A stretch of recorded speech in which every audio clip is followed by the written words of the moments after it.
Most of Garstang was developed during the 18th century, and the building behind me was the original grammar school, which was erected in 1756.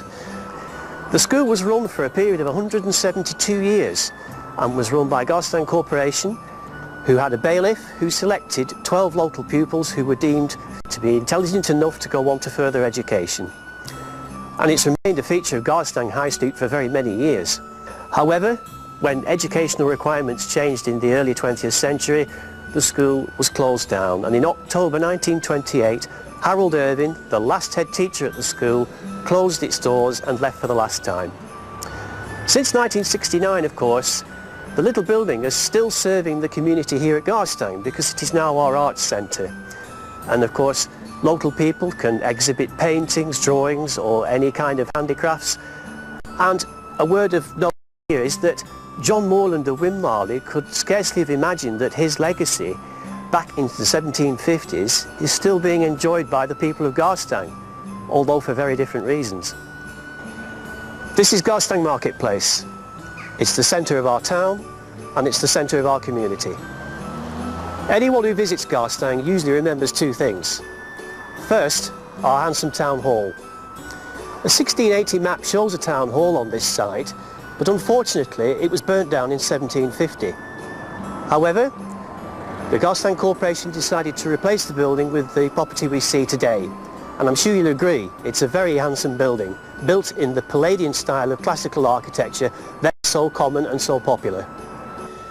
So matters remained until the dark night of the 29th of January 1939, when yet another fire took hold of the building. Fortunately, most of the damage was confined to the roof area, but thanks to the diligent work of Garstang Town Trust, the building has been restored to its former splendour. The other thing that people remember when they visit Garstang is our market cross. It's been here for a very long time, and in fact it's not a cross at all, it's a Tuscan column. The stone steps date from the 17th century or earlier, whilst the pedestal and the column date from 1754.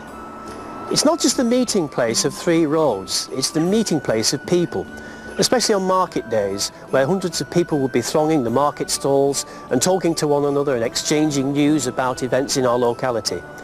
But moreover, Garstang Town Crier would stand on these steps and make it known to everybody in our town all the local news and items of national importance as well.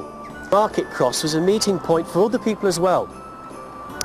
Any individual who came to Garstang and had a political or a religious grievance to make or any other issue would stand here and freely speak his view. In fact, it is known that centuries ago that various ministers, especially from non-conformist churches, were preaching from these steps. So, taken together, the two aspects that I have described actually underline our cultural and historical connection with Europe. First, our Palladian-style town hall, and second, of course, our right to freedom of speech.